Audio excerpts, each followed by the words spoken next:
நேர்காணல்களையும் அவருடைய உரையாடல்களையும் அவருடைய பேச்சையும் மிகவும் முக்கியமாக நான் கவனித்து அவருடன்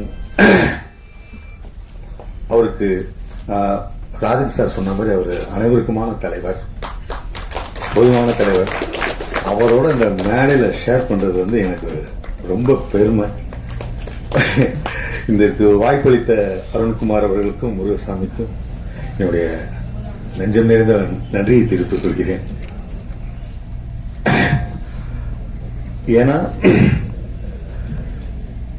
அவர் வந்து எழுச்சி தமிழர் அவர்கள் வந்து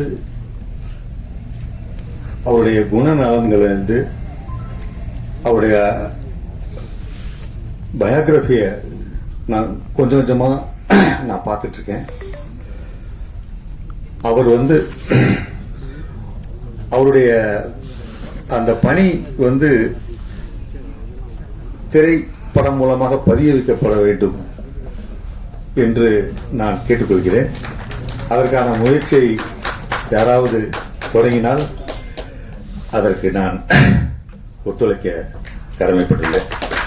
அவ்வளவு நேர்மையான, பிடித்தமான, அனைவருக்குமான தலைவர்.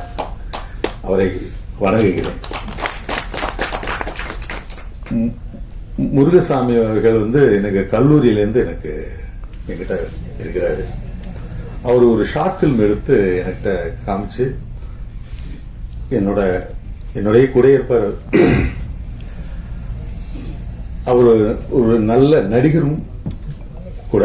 இந்த படத்துல கூட ஏதோ ரோல் செஞ்சிருக்கேன்னு நினைக்கிறேன்.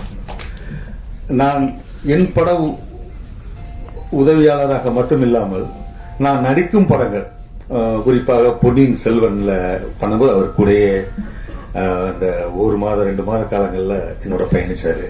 அப்புறம் அசுரன்ல வெற்றிமான், அந்த மாதிரி நிறைய அப்சர்வேஷன் வந்து எல்லாம் அப்சர்வ் பண்ணி தான் இந்த படம் பண்ணியிருக்கிறாரு. எனக்கு ரொம்ப மகிழ்ச்சி என்னன்னு கேட்டீங்கன்னா, அவர் ஒரு எளிமையான பின்புலம் கொண்டவர் தான். எனக்கு நல்லா தெரியும். எங்க வீட்டு வர்றாரு, எல்லா வேலைகளும் செய்வார், அதாவது எல்லா பணிகளையும் செய்வாரு. குறிப்பா வந்து மயில்சாமி அவர்களோட இணைந்து பல துண்டு பணிகளை செஞ்சிட்டு இருக்காரு வீட்டுல. அவருக்காக பிரச்சாரம் கூட பண்ணாரு.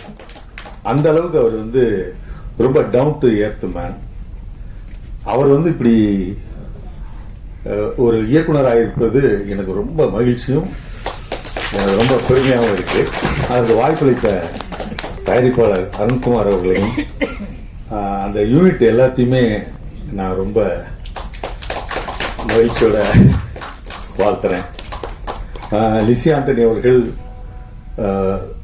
இந்த பெண் கதாபாத்திரத்தை, அது முதல் படத்துல எப்படி வேணாலும் எடுக்கலாம். ஆனா வந்து இவர் சொன்ன மாதிரி ஒரு சமுதாய கருத்தை வந்து சொல்லணும்னு அதுவும் இல்லாம ஒரு வெகுஜன பார்வையிலிருந்து, ஒரு எளிய மனிதர், ஒரு ஒர்க்கிங் கிளாஸ், அந்த பார்வையிலிருந்து அந்த படம் எடுத்துக்கிறதாக நாம எல்லாம் விட்னஸ் பண்ணோம். அதுல வந்து வீரியம் இருக்கும். அந்த வீரியமான ஒரு விஷயம் அதுல நிறைஞ்சிருக்கு. ஏஸ்தட்டிக்கை விட அந்த வீரியம் தான் அந்த படத்துக்கு பலமா இருக்கு. இது வந்து சாதாரணமா தயாரிப்பதுங்கிறது வந்து கடினமான விஷயம். ஆனா அருண்குமார் அவர்கள் தயாரிச்சு இத்தனை வருஷம், அவர் சொன்னாரு 4 வருஷமா ரொம்ப கஷ்டப்பட்டு பண்ணியிருக்காங்க. இது ஒரு கலாபூர்வமா அவர் திரைக்கதை அமைச்சிருப்பாருன்னு நான் நம்புறேன். அது சரியாக இருக்கிற பட்சத்துல நீங்க எல்லாரும் ஆதரவு கொடுக்கணும் அப்படின்னு நான் ரொம்ப பணிவா கேட்டுக்கிறேன். இந்த படம் மிகப்பெரிய வெற்றி அடைய என்னுடைய மனதார வாழ்த்துக்களை தெரிவித்துக் கொண்டு அண்ணன் அவர்கள் பேச்சை கேட்க அவளாக இருக்கிறேன். நன்றி.